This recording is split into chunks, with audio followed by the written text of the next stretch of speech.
Hai guys, kembali di channel gua Halim Ujtim. Kali ini kita akan menceritakan sebuah kisah horor, yaitu Jumat Kliwon. Saya diceritakan oleh sebuah narasumber tidak mau dipublikasikan namanya. Gak usah lama-lama, kita langsung aja masuk ke dalam kisahnya dia. Masuk ke bagian 1. Kita sebut aja namanya Rina. Pulangnya Rina. Malam itu langit tampak kelabu. Awan menggantung rendah seolah menahan hujan yang belum rela turun.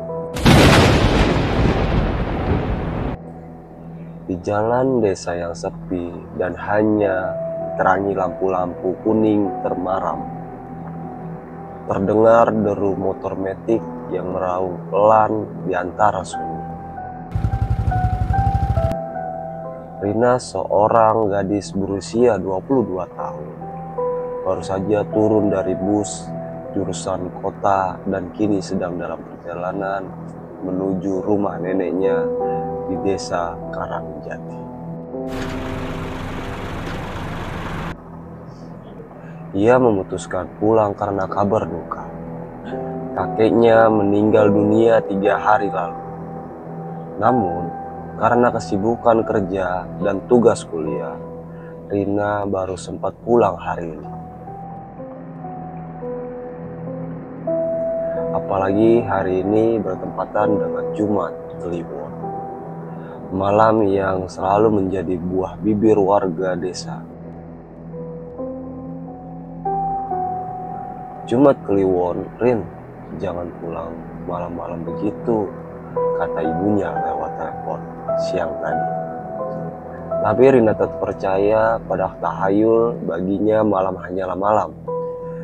Gelap hanyalah kurangnya cahaya. Suara-suara aneh hanyalah hasil imajinasi orang-orang yang terlalu banyak menonton film horor murahan. Ia terus menyusuri jalanan sempit menuju rumah nenek. Desa Karangjati sudah jauh berubah, namun suasana magisnya tak pernah hilang. Pohon beringinan besar di pertigaan jalan itu masih berdiri tegak. Dengan kain hitam putih yang melilit batangnya, konon disitulah arwah-arwah penasaran suka berkumpul. Rina menatap pohon itu sekilas lalu menghela napas. Nenek pasti lagi tidur, gumamnya sambil mempercepat laju motor. Baru beberapa meter setelah melewati pohon beringin, lampu motornya mulai redup. Rina membelankan laju. Lampu itu berkedip lalu mati total. Seketika gelap menelan segalanya. Rina menghentikan motornya, menyalakan ulang. Berhasil, tapi hanya bertahan 5 detik sebelum padam lagi. Duh, kenapa sih? Ia menempikan motor, turun dan mencoba membuka jok. Tak ada yang salah, baterai masih bagus, bensin penuh, tapi mengapa motornya seperti menolak dia lanjut perjalanan? Tiba-tiba di arah belakang terdengar suara langkah kaki. Pelan teratur seperti sendal kayu menghantam tanah basah. Tok, tok, tok. Rina menoleh, tak ada siapa-siapa saja. Langkah itu berhenti. Siapa sih? Serunya usah. Hening, hanya suara jangkrik dan angin menggoyangkan daun-daun. Rina menelan ludah, tangannya mulai gemetar, entah karena marah, takut, atau keduanya. Ia mencoba menyalakan motor lagi, berhasil.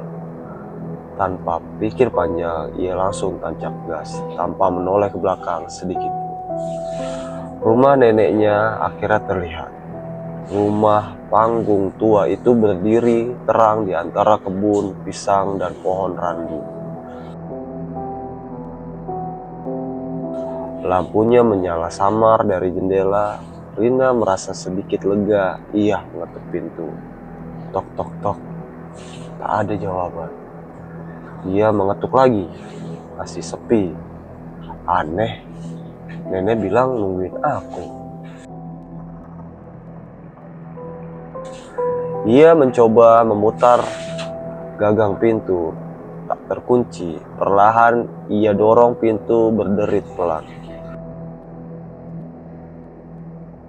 Seperti rintihan kayu tua, aroma kemenyan samar menyambutnya. Di ruang tamu, hanya ada satu lampu minyak yang menyala, membuat bayangan benda-benda tampak bergoyang-goyang. Nek, panggilnya. Sepi. Rina melangkah ke dalam. Di atas meja ada sisa teh di dalam cangkir dan sebungkus roti yang sudah terbuka. Tiba-tiba terdengar suara dari arah kamar belakang. Bukan suara orang, tapi suara nyanyian. Lirih datang dari kemerangan. Nina Bobo, oh Nina Bobo, kalau tidak Bobo gigit nyamuk.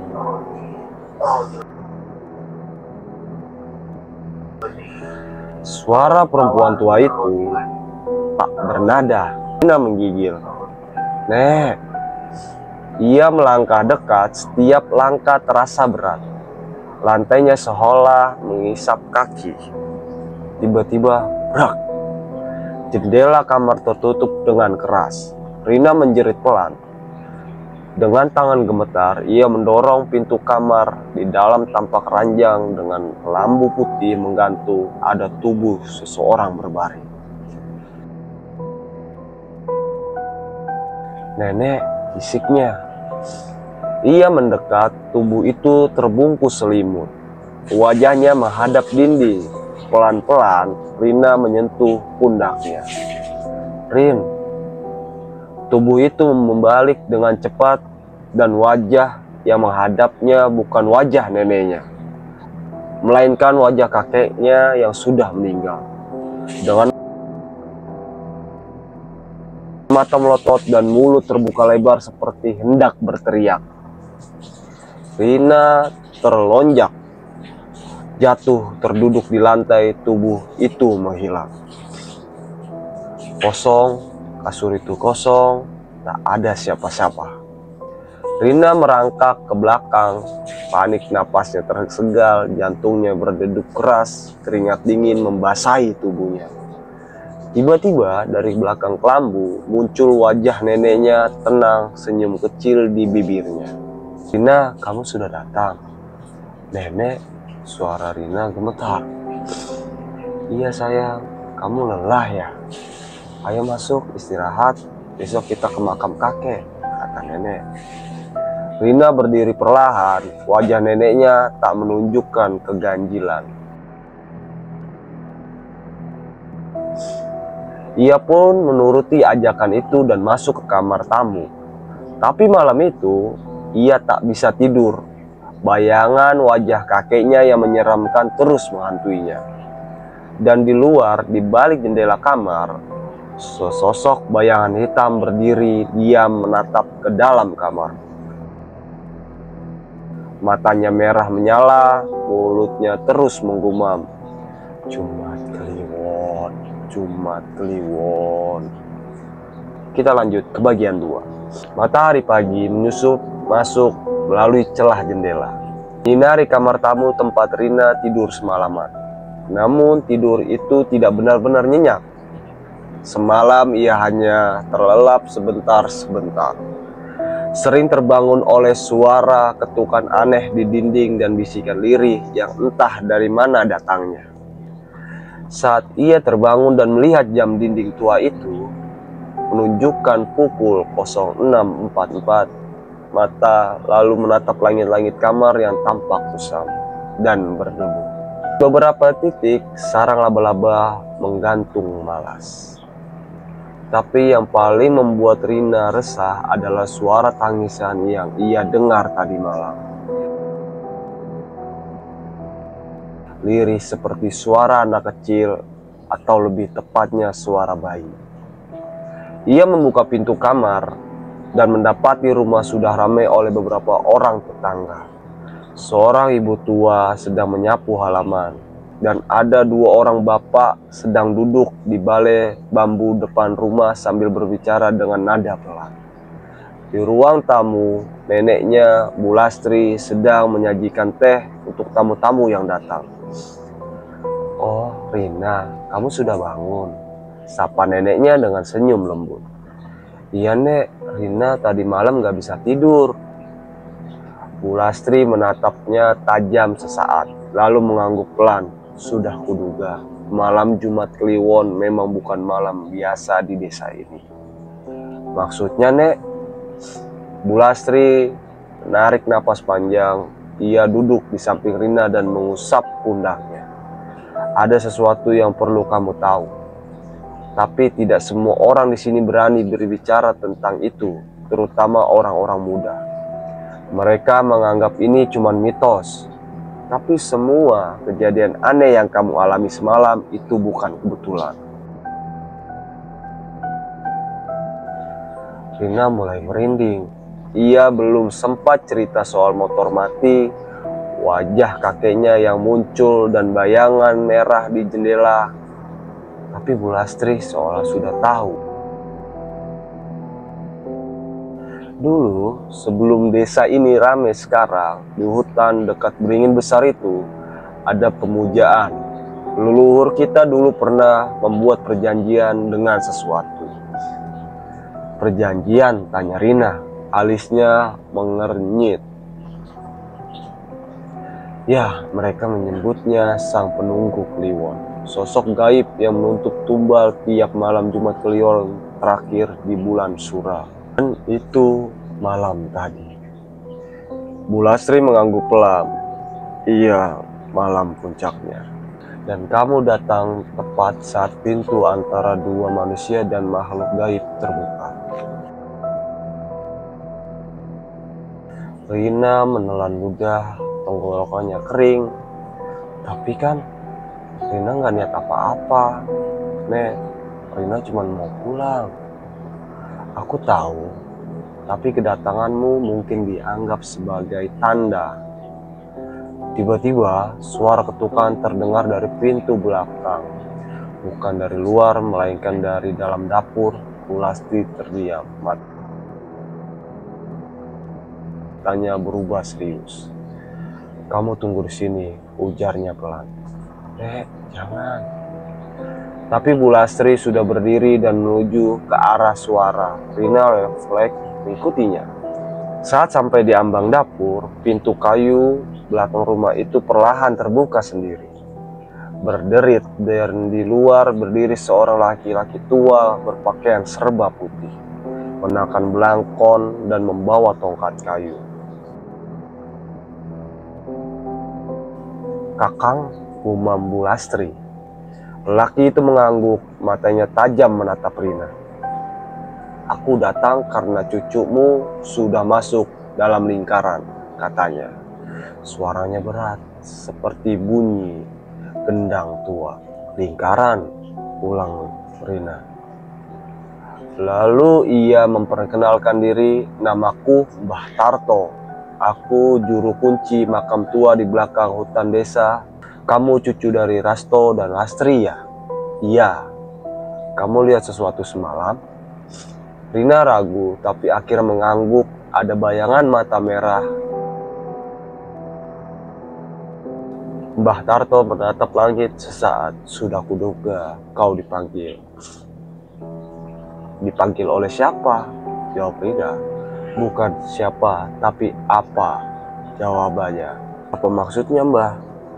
Bu Lastri mengambil alih. Ia mengajak semua duduk di ruang tamu. Lalu dengan suara pelan dan berat, ia mulai menceritakan rahasia yang selama ini disembunyikan. "Dulu saat kakekmu masih muda, desa ini dilanda penceklik. Panen gagal, penyakit menyebar, dan anak-anak banyak yang meninggal tiba-tiba. Orang-orang bingung, lalu datanglah seorang dari Gunung Merapi. seorang dukun sakti yang mengaku bisa menyelamatkan desa. Dia membuat perjanjian setiap malam Jumat Kliwon terakhir di bulan Sura harus ada tumbal, entah itu hewan atau manusia. Tapi makin lama tuntutannya makin besar, sampai akhirnya tumbalnya harus jiwa manusia. Rina ternganga dan orang-orang setuju. Banyak yang tak tahu mereka hanya melihat desa kembali makmur. Tapi ada harga yang harus dibayar dan sekarang perjanjian itu belum selesai. Arwah yang terikat pada perjanjian itu gentayangan dan mereka mencari jiwa baru untuk meneruskan siklus. Mereka mengincarku, tanya Rina ketakutan. Mbah Tarto mengangguk. Karena kamu keturunan Rasto, karena kamu datang di malam pembuka, karena kamu melihat wajah yang seharusnya tak boleh kamu lihat. Apa yang harus saya lakukan, Mbah? Bisik Rina. Suaranya gemetar. Mbah Tarto mengeluarkan segenggam bunga 7 rupa keris kecil dalam kainnya. Malam ini kita harus ke makam tua. Kita harus mengikat kembali pintu yang mulai terbuka. Jika tidak, kamu akan dibawa dalam mimpi, dan dari mimpi kamu tidak akan pernah kembali. Rina ingin menolak, tapi pikirnya dipenuhi wajah kakeknya yang menyeramkan. Bayangan hitam di luar jendela dan suara tangisannya menggema tanpa wujud. Ia mengangguk pelan. Malam pun tiba lebih cepat dari biasanya. Langit tertutup awan kelabu dan suara jangkrik seperti nyanyian maut mengiringi langkah mereka. Bu Lastri, Mbah Tarto, dan Rina berjalan menelusuri jalan tanah menuju kompleks makam. Bu Lastri, Mbah Tarto, dan Rina berjalan menelusuri tanah menuju kompleks makam tua. Letaknya di balik hutan kecil, dekat pohon beringin. Lilin-lilin kecil di bawah untuk penerangan, dan sepanjang perjalanan, Mbah Tarto terus melantunkan mantra dalam bahasa Jawa kuno. Sampainya di depan sebuah makam batu besar yang sudah ditumbuhi rumput, mereka berhenti. Mbah Tarto menancapkan keris kecil di tanah dan menaburkan bunga 7 rupa di sekelilingnya. Kamu duduk di tengah lingkaran ini, Rina. Apapun yang kamu lihat nanti, jangan keluar, jangan berbicara, jangan menjawab. Baik, Mbah, kata Rina.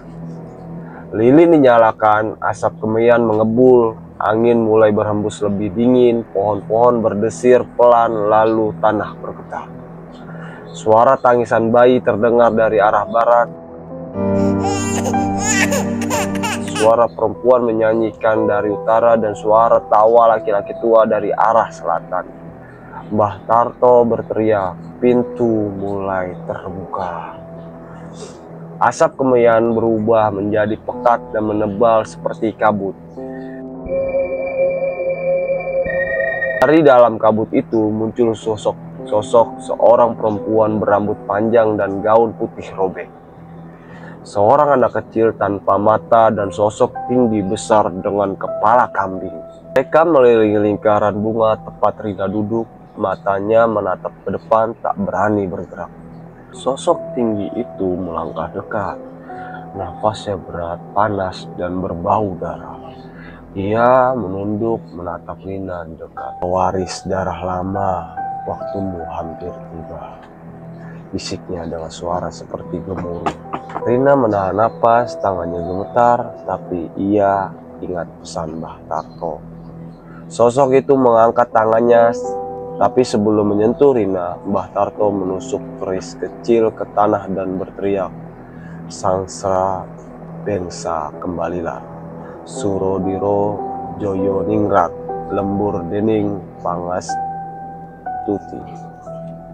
Sosok itu menjerit keras dan semua kabut berputar lalu tersedot kembali ke dalam tanah. Angin berhenti, lilin padam, semua sunyi. Rina membuka matanya perlahan. Sosok-sosok itu telah menghilang. Hanya makam batu tua yang tetap berdiri kokoh di hadapannya. "Kamu selamat untuk sekarang," ujar Mbah Tarto dengan suara lelah. Tapi mereka belum pergi, mereka hanya kembali tidur. Jumat Kliwon berikutnya, mungkin mereka akan mencoba lagi. Ingatan dari leluhur. Kita lanjut ke bagian ketiga, mimpi yang terlalu nyata.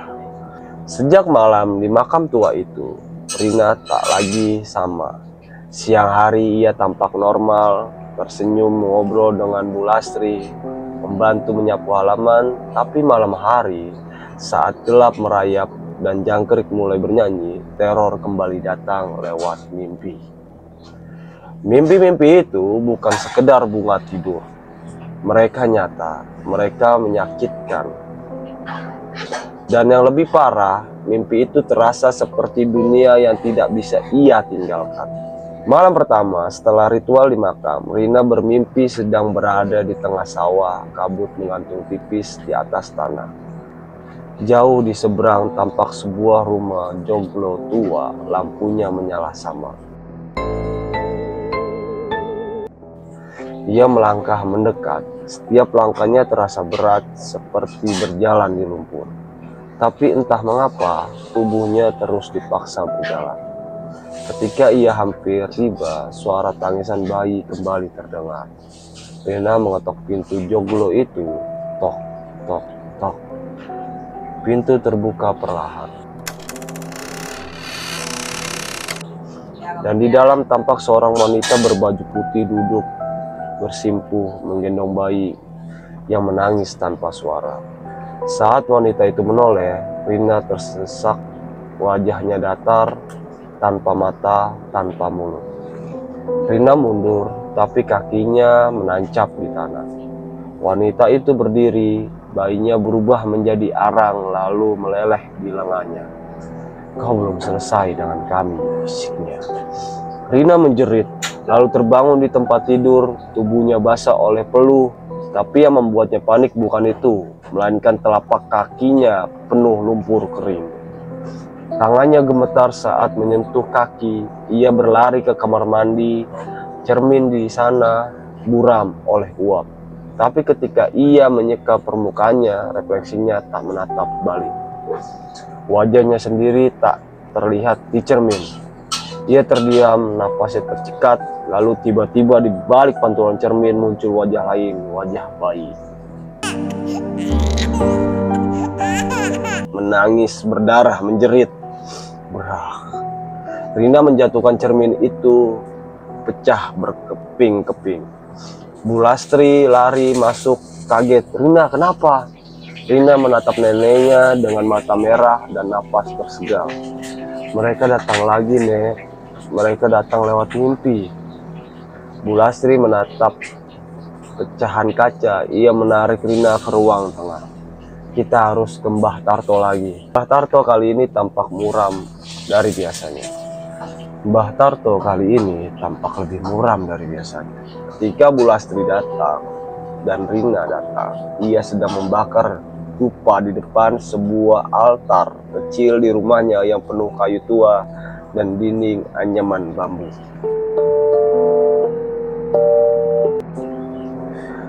"Kalian datang, ini lebih cepat dari yang kuduga," katanya tanpa menoleh. "Mbah, mereka masuk lewat mimpi," kata Rina. Mbah Tarto mengangguk pelan. "Itulah tahap kedua setelah tubuhmu ditandai, jiwamu akan dicoba. Mereka ingin kau nyerah. Bila di mimpi kau terima ajakan mereka, jiwamu akan tinggal di sana dan ragamu hanya akan jadi cangkang kosong."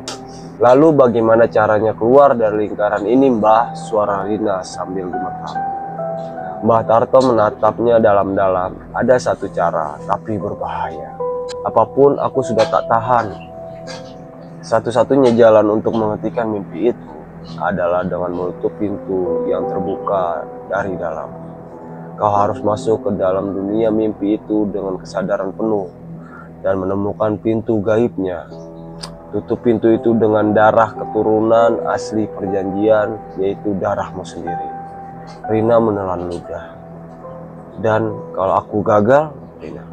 jiwamu tak akan kembali. Bu Lastri mencengkram lengan cucunya, jangan terlalu beresiko. Tapi kalau tidak, mereka akan datang tiap malam, Nek. Aku sudah hampir gila, tangis Rina pecah. Mbah Tarto mengangguk. Ia menyiapkan ritual untuk memaksa masuk ke alam mimpi. Malam itu, di ruang tengah rumah Bu Lastri, Mbah Tarto menyalakan 7 lilin, membakar dupa, dan menaburkan bunga setaman. Rina duduk bersila di tengah lingkaran dengan seutas benang merah di pergelangan tangannya. Kamu harus fokus, tubuhmu tetap di sini, tapi jiwamu akan berjalan masuk ke dunia mereka. Ingat, cari pintunya, tutup dengan darah, jangan tergoda suara-suara yang memanggil. Rina mengangguk. Mbah Tarto menabur abu ke ubun-ubunnya dan mulai melantunkan mantra. Sang lingsir wengi, sang jagat kala suwung, bukak lawang gaib kanggo pewaris zaman lawas. Oh. Rina merasa kepalanya dingin, matanya terpejam lalu gelap. Dan ketika ia membuka matanya kembali, ia sudah berdiri di depan rumah joglo itu lagi. Tapi kali ini suasananya jauh lebih mencekam. Langit merah, tanah retak, angin menderu seperti bisikan maut. Pintu joglo terbuka sendiri. Rina melangkah masuk. Di dalam rumah, lorong panjang menanti. Dindingnya berlapis cermin, tapi pantulannya di cermin itu bukan dirinya, melainkan Rina dengan wajah penuh luka, mata hitam, dan senyum mengerikan. Di ujung lorong berdiri sosok tinggi besar dengan jubah merah tua. Wajahnya semar. Di ujung lorong berdiri sosok tinggi besar dengan jubah merah tua. Wajahnya samar, seperti tertutup kabut. Di tangan kirinya ia membawa sesuatu kepala bayi. Selamat datang pewaris darah tua, gumamnya. Aku datang untuk mengakhiri ini, teriak Rina. Sosok itu tertawa pelan, terlambat. Kau sudah sebagian dari kami. Kau sudah melihat terlalu banyak. Dunia ini takkan melepaskanmu begitu saja. Tiba-tiba dari langit-langit lorong jatuh puluhan tangan. Semuanya mencengkram Rina, menarik masuk ke dalam dinding cermin. Ia menjerit tapi tak bisa keluar. Tiba-tiba terdengar suara Mbah Tarto samar di kejauhan. Rina, ingat darahmu. Rina tersadar, ia menggigit jarinya. Darah mengalir. Ia mengusapkan darah itu ke lantai lorong. Ia berubah menjadi pintu terukir aksara Jawa kuno. Cahaya menyilaukan keluar dari ukiran itu. Sosok berjubah merah menjerit. Dinding-dinding rumah runtuh, lorong bergemuruh, salahnya gelap. Ketika Rina membuka mata, ia sudah kembali di ruang tengah. Tubuhnya gemetar, napasnya tersegal. Tapi benang di tangannya putus, tanda bahwa ritual berhasil. Mbah Tarto menatapnya kagum sekaligus lega. Kau menutup pintunya untuk sementara, mereka tak bisa masuk lagi. Rina menangis lega. Tapi Mbah Tarto menatap lilin-lilin yang satu persatu mulai padam sendiri.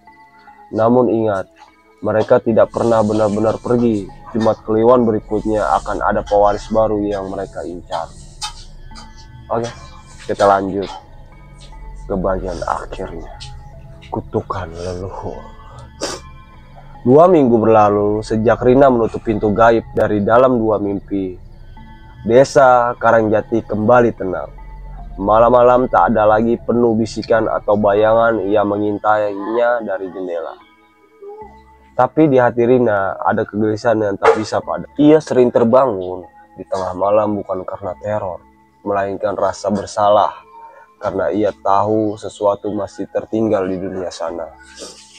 Suatu sore saat langit muram dan gerimis turun seperti air mata langit, Rina duduk bersama Bu Lastri dan Mbah Tarto di balai bambu depan rumah. Mereka bertiga memandang pohon beringin besar yang selalu berdiri angkuh di pertigaan jalan desa. Sudah waktunya kalian tahu segalanya, kata Mbah Tarto tiba-tiba. Rina menoleh, wajah Mbak Tarto lebih keriput dari biasanya. Matanya seperti menyimpan beban masa lalu. Perjanjian itu bukan hanya soal tumbal lanjutnya, tapi soal kesetiaan. Leluhur kita mengikat janjinya bukan dengan satu makhluk, tapi dengan 7.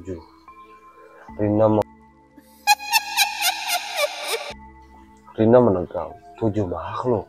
Mereka dikenal dengan sebutan pintu pambaret, 7 roh penjaga alam gaib yang dulu dibangkitkan oleh seorang dukun sakti bernama Pu Jagat Pati. Bu Lastri mengangguk. Nama itu masih disebut oleh para sesepuh dalam doa. Jagat Pati adalah nenek moyang kita. Lanjut Mbah Tarto, kakek buyutmu Rasto adalah garis darah terakhirnya. Rina tercekat. Jadi maksudnya Mbah keluarga kita yang membuat perjanjian itu? Mbah Tarto menatap langit. Nah, dan selama keturunannya masih hidup, roh-roh itu akan terus menuntut haknya, tumbal, jiwa, atau penebusan. Tapi aku sudah menutup pintunya, jawab Rina. Kamu hanya mengikat salah satu roh, 6 lainnya belum kembali ke tempatnya.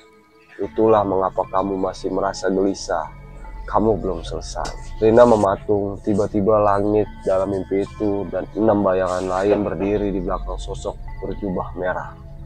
Satu dengan topeng emas, satu menyerupai ular, satu seperti anak kecil tanpa wajah, dan 3 lainnya hanya siluet dengan mata bercahaya merah. Aku harus mengakhiri ini, kata Rina menatap. Bu Lastri menatap cucunya penuh cemas. Caranya nak? Dengan mengakhiri garis darah, jawab Rina lirih. Mbak Tarto menyipitkan mata. Kau tahu apa artinya itu?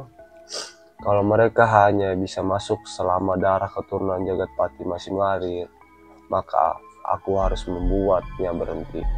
Tapi tidak semudah itu. Jiwa leluhurmu tak bisa dihentikan hanya dengan kematian.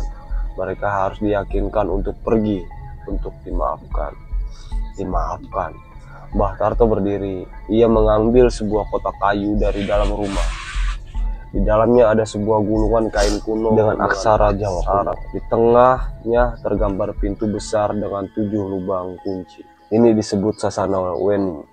Tempat roh-roh itu dikurung dulu. Kalau kau bisa masuk ke sana dan memanggil masing-masing roh untuk berdamai, kutukan akan berhenti. Tapi kalau mereka menolak, jiwamu akan ditahan selamanya. Rina menatap kain itu, jiwanya sudah lelah. Tapi ia tahu, jika bukan dia yang mengakhirinya, ini generasi selanjutnya akan menjadi korban. Anak-anak di desa, sepupu-sepupunya, bahkan kelak anaknya. Aku siap. Malam Jumat Kliwon berikutnya tiba. Langit gelap total, tak ada bulan, tak ada bintang. Desa terasa seperti dunia mati yang tak pernah dijamah cahaya. Di makam tua, Rina duduk bersila di tengah lingkaran 7 lilin. Kali ini ia tak ditemani siapapun. Mbak Tarto hanya berdiri dari kejauhan, menjaga. Bu Lastri tak sanggup melihatnya langsung. Rina menutup mata. Ia mengucapkan mantra dari naskah Sasana Wening yang tertulis daun lontar.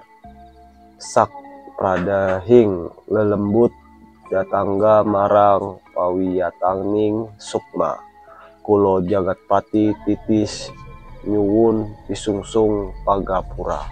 Tanah bergetar, udara menebal, lalu dunia menghilang.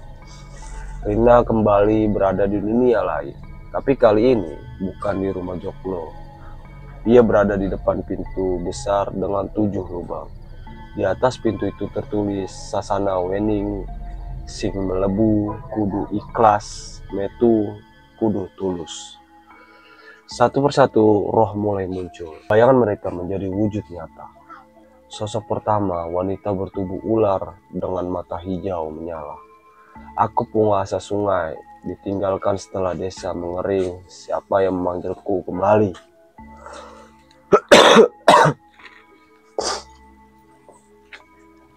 Oh ya.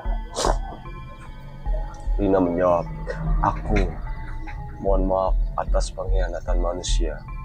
Sosok itu berbisik, lalu menghilang. Satu lubang kunci bersinar. Sosok kedua muncul, anak kecil tanpa wajah. Aku tumbal yang dilupakan. Aku mati sebelum bisa berbicara. Apa kau tahu rasanya dilarikan untuk dikorbankan? Rina menggigil, ia menangis. Maafkan kami, maafkan nenek moyang kami yang telah menjadikanmu korban. Anak itu menyentuh dada Rina, lalu lenyap. Kunci kedua bersinar. Begitu seterusnya, sosok ketiga hingga keenam. Nampaknya dendam mereka setiap kali Rina menjawab dengan tulus, dan rendah hati mereka perlahan menghilang. Pintu semakin bersinar. Lalu datanglah roh terakhir yang pernah ia temui dalam mimpi. Sosok berjubah merah, mata hitam, wajahnya berselimut kabut. Jagat Pati, aku dirimu sendiri. Dendammu adalah dendamku. Kau ingin memutus siklus, maka korbankan jiwamu atau buka pintu agar kita semua terbebas. Rina menunduk, air mata mengalir. Tidak, aku tidak mau membuka pintu. Maka tinggallah di sini selamanya. Sosok itu menghampiri, mencekram lehernya. Tiba-tiba Rina mengeluarkan keris kecil yang dulu ditanam Mbah Tarto dan menusuk dada sosok itu. Aku bukan kau, aku bukan Jagat Pati, aku adalah akhir dari semua ini. Sosok itu menjerit, tubuhnya terbakar cahaya. Pintu Sasana Wening terbuka dan roh-roh itu masuk kembali ke dalam satu persatu. Lalu pintu menutup dengan suara brak yang menggema hingga ke ujung langit. Rina terbangun, ia masih duduk di makam tua, tapi langit kini cerah. Matahari baru muncul, Mbah Tarto tersenyum penuh haru. Kau berhasil. Rina mengangguk pelan, tapi tubuhnya lemah, jiwanya seakan baru menempuh ribuan tahun. Kutukannya sudah berakhir, tanyanya lelah. Mbah Tarto membantunya berdiri. Sudah, untukmu, untuk kita semua. Pulastri datang menangis memeluk cucunya. Sejak hari itu, Jumat Kliwon tak ada lagi menjadi malam yang menakutkan di desa Karangjati. Anak-anak bisa bermain hingga malam. Tak ada lagi suara bayi menangis di kejauhan. Tak ada lagi bayangan di balik jendela. Dan Rina memilih tinggal di desa menjadi penjaga makam. Menjaga perdamaian antara dunia yang terlihat dan dunia yang tersembunyi. Lalu ia tahu kedamaian ini dibayar dengan darah. Tapi ia juga tahu selama manusia belajar meminta maaf pada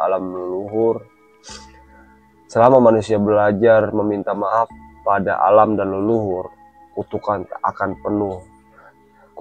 akan punya rumah lagi untuk kembali. Tamat. Oke, terima kasih ya. Sorry kalau misalnya ada sesuatu kata-kata yang salah dari gua. Mohon maaf ya. Jangan lupa like dan subscribe video ini. Terima kasih.